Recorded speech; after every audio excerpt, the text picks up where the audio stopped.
Shalom sahabat yang baik hati, marilah kita sejenak merenungkan firman Tuhan, marilah kita berdoa.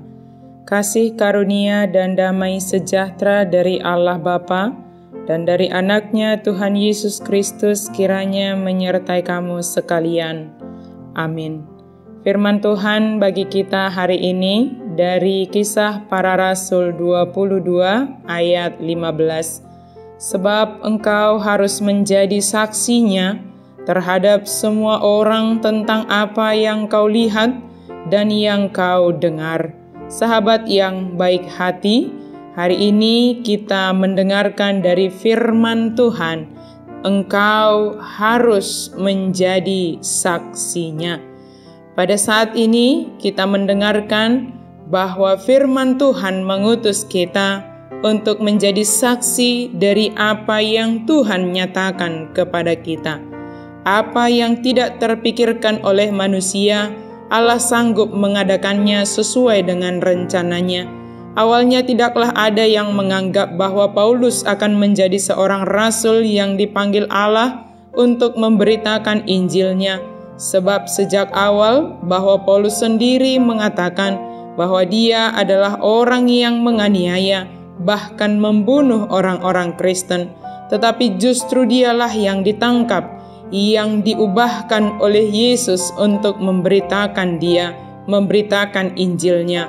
Paulus berbicara kepada orang-orang Yahudi tentang pengalamannya bagaimana Yesus menangkap dan mengubahkan hatinya, serta memenuhi hatinya dengan Roh Kudus. Justru dari Paulus sendiri tidak dapat menyangkal panggilan Yesus yang dia sendiri mendengar dan menyaksikannya. Dalam keadaannya yang demikian, Paulus mendengar dan menuruti apa yang dia dengar dari suara yang berbicara dari cahaya itu, sebab dia mendengar Yesus. Seperti yang dikatakan Yesus, Paulus akan menjumpai seorang yang saleh, yaitu Ananias.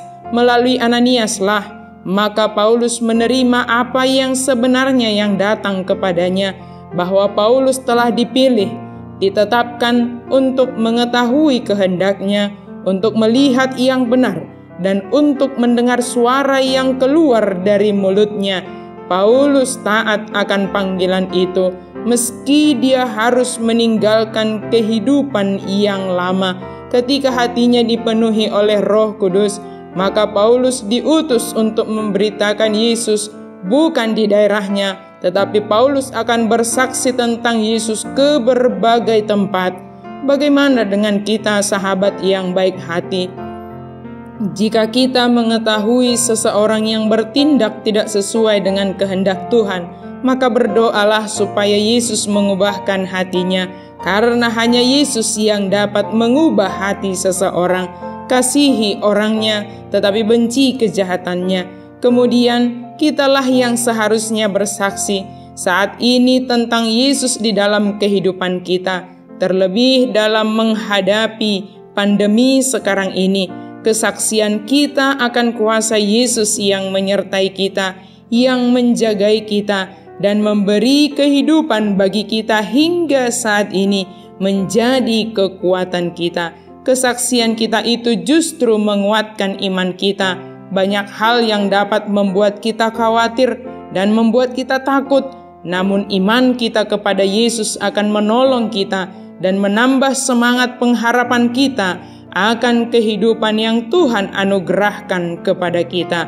Bersaksilah tentang Yesus di setiap waktu yang Tuhan anugerahkan bagi kita, sebab dengan bersaksi kita akan semakin dikuatkan oleh Yesus melalui iman kita. Amin. Mari kita berdoa. Terima kasih Tuhan untuk firman-Mu yang kami dengarkan.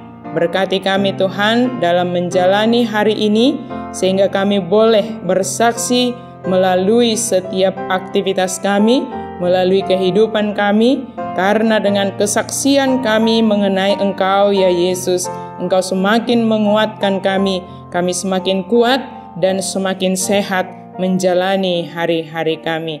Di dalam nama Yesus Kristus kami sudah berdoa dan mengucap syukur.